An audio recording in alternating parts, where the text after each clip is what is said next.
최상병 특검법의 기한 내 합의 처리를 조건으로 법사위원장을 국민의힘에 다시 배정하는 것이 어떻겠냐는 제안을 했습니다. 거기에 대해서 저희 의원실에까지 항의절하를 하셔가지고 천하람 수박이냐 이런 얘기 하시는 분들이 계시는데 저는 애초에 파란색이 아니고요, 수박이 될 수가 없고 저는 오렌지입니다. 수박이라고 비판하시는 분들은 조금 번지수를 잘못 찾지 않았나 싶습니다.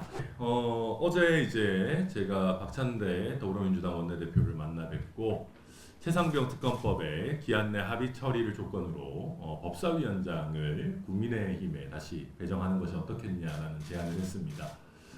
거기에 대해서 저희 의원실에까지 항의절하를 하셔가지고 천하람 수박이냐 이런 얘기 하시는 분들이 계시는데 저는 애초에 파란색이 아니고요, 수박이 될 수가 없고 저는 오렌지입니다. 그렇기 때문에 수박이라고 비판하시는 분들은 조금 번지수를 잘못 찾지 않았나 싶습니다. 제가 한 번 더 그분들께서 또 적극적으로 관심 가져주시고 비판해 주셨기 때문에 좀 설명을 드리겠습니다.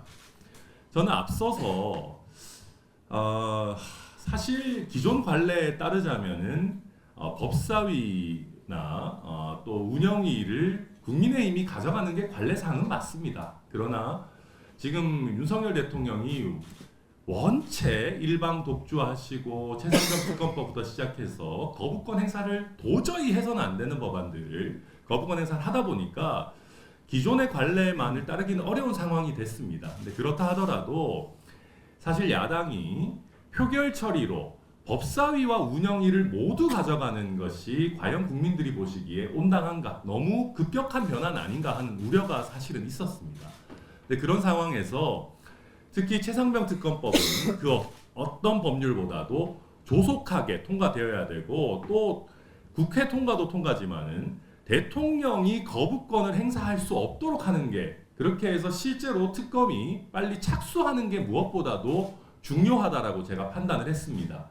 그래서 여야 합의로 국회에서 최상병 특검법이 통과된다면 아무리 정신없는, 정신 빠진 대통령이시라고 해도 그걸 거부권 행사하기는 어려울 것이다. 그리고 그렇게 정말 하신다면은 어마어마한 정치적인 책임, 그리고 정말 파멸적인 결과를 받아보실 수밖에 없기 때문에 저는 그것이 굉장히 의미 있는 정치적인 여야의 행보가 될 것이다라고 판단을 했고, 그런 판단 하에 최상병 특검의 합의 처리를 조건으로 법사위원장을 국민의힘에서 가져가는 게 어떠냐라는 말씀을 드렸던 겁니다.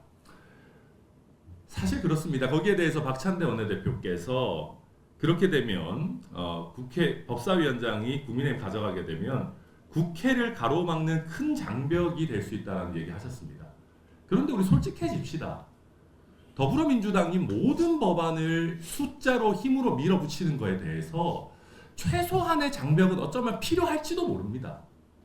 국회가 우리가 다수결, 대의민주주의 얘기하지만 그것이 의석수의 다과에 따라서 모든 의사결정을 다수당이 마음대로 하자라는 뜻은 아닐 겁니다. 최소한의 충분한 토론과 협의가 있어야 된다는 것일 겁니다. 그렇다면은 여당이 법사위를 맡아서 최소한의 대화와 토론, 그리고 가능하다면 합의 처리를 이끌어낼 수 있도록 하는 방안이 그렇게 부당한 것인가? 저는 오히려 되묻고 싶고요. 또 한 가지는 솔직히 지금 이 정도의 의석 구성이면은 시간이 조금 더 걸린다 뿐이지 패스트트랙 제도를 이용하든지 해가지고 모든 법안 다 본회의에 올릴 수 있습니다. 직회부도 다 가능하고요.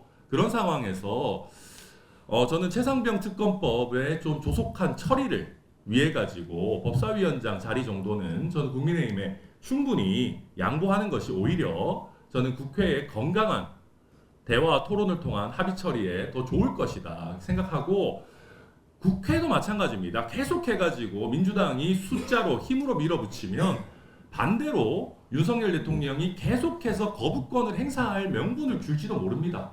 국회는 계속 일방적으로 통과시키고 대통령은 계속 거부권 행사하고 나라 꼬라지가 그래가지고 되겠습니까? 저는 그래서 거대 양당의 원내대표들께서 각자 자기 입장, 자기 욕심만 생각하지 마시고 뭐가 나라를 위해서 좋은 건지, 뭐가 정말 실질적인 성과를 낼 수 있는 길인지 다시 한번 적극적으로 좀 고민해봐 주셨으면 좋겠다.